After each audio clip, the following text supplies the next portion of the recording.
Now, the Prime Minister of India is all set to embark on a 5-day visit to the United States in a few hours. These 5 days will be packed with multiple engagements, meetings, summit and an address to the United Nations General Assembly. Ahead of this most anticipated America visit, the Foreign Secretary of India outlined Prime Minister Modi's itinerary in America. Prime Minister will be accompanied by a high-level delegation consisting of the External Affairs Minister, the National Security Advisor, senior officials, including myself. The main elements of the program are bilateral meetings with the US leadership, participation in the Quad Leaders Summit, address at the UN General Assembly, and business interactions. One of the highlights of the visit is the Prime Minister's meeting with the US President, President Joe Biden in the White House.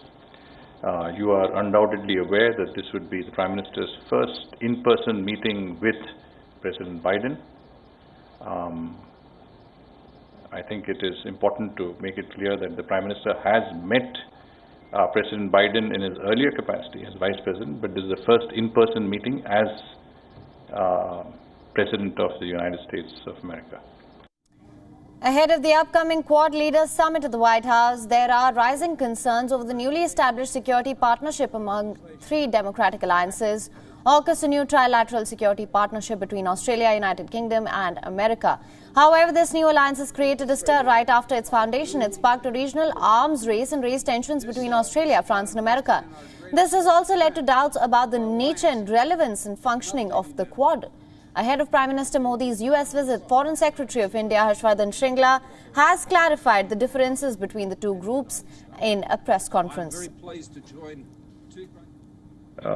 Quad and the AUKUS are not groupings of a similar nature. AUKUS is a security alliance between three countries.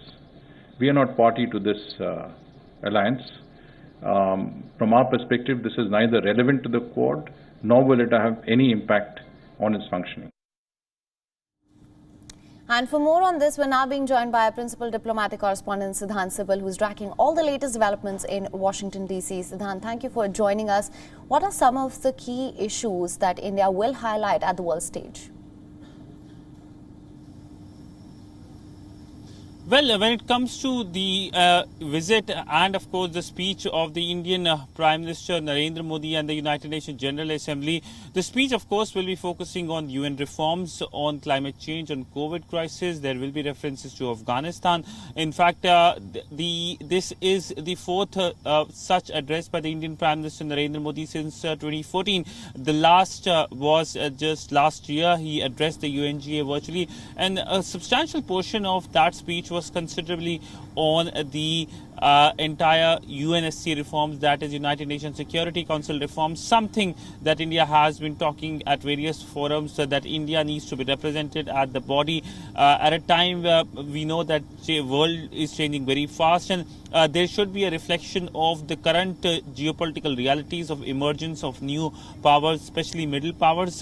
We know that Prime Minister has been using this platform in a way that also furthers India's agenda, especially the soft power, because remember the first time the Indian Prime Minister addressed the UNGA after becoming the Prime Minister in 2014, he gave the idea of Yoga Day, and this is something that has over the year become an important event, an important calendar event of yoga being celebrated, in celebration of the Indian culture, the Indian tradition globally. We have seen visuals from Paris to South Africa, to Vladivostok, to Brazil. So largely this visit will, of course, be UNGA address, but also about the PM's meeting, bilateral meeting with the US President Joe Biden, and of course the big Quad summit. We are inching closer to that date. The date, of course, is 24th, Friday.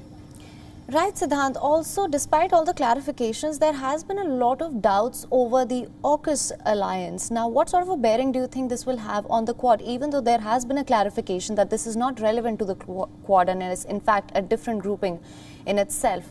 What does this mean going forward?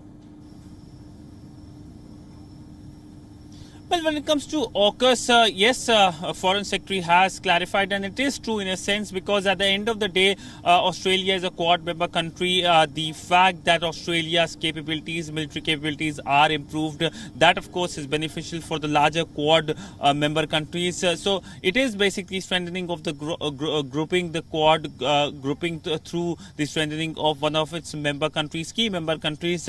But largely AUKUS is going to impact another grouping. That it's a plurilateral, it's a trilateral, it's between Australia, France and India. The grouping has over the years progressed a lot in terms of the foreign secretary meetings, the foreign ministers meeting on the sidelines of the G7 summit in London. There was now reports of the leaders meeting on the sidelines of G20 in Italy. Now it does not look like it's going to happen, but nonetheless, at the heart of this, the relationship between India and France is pretty much strong. Yesterday we saw both the leaders, PM Modi and President Macron, speaking. Then of course we know that the Indian External Affairs Minister and the French Foreign Minister also in person met on the sidelines of UNGA. They have been on and off engaging with each other. There was a phone conversation immediately after AUKUS. Of course, the Australians are also keeping the Indians in the loop. At the highest level, the Indian Prime Minister and the Australian Prime Minister Scott Morrison had conversation. The Foreign Minister and the Defence Minister of two countries also spoke to the Indian side. That shows that how Australia is making sure that India is in the loop, and India at the heart of it is one of the key supporter of the Indo-Pacific vision, and India would like the engagement to continue in terms of the French engagement in the Indo-Pacific and of course the Quad engagement in the Indo-Pacific. Right, Siddhant. Thank you so much for bringing us all the latest on that from Washington. We will continue to track this closely, of course. WION is now available in your country. Download the app now. Get all the news on the move.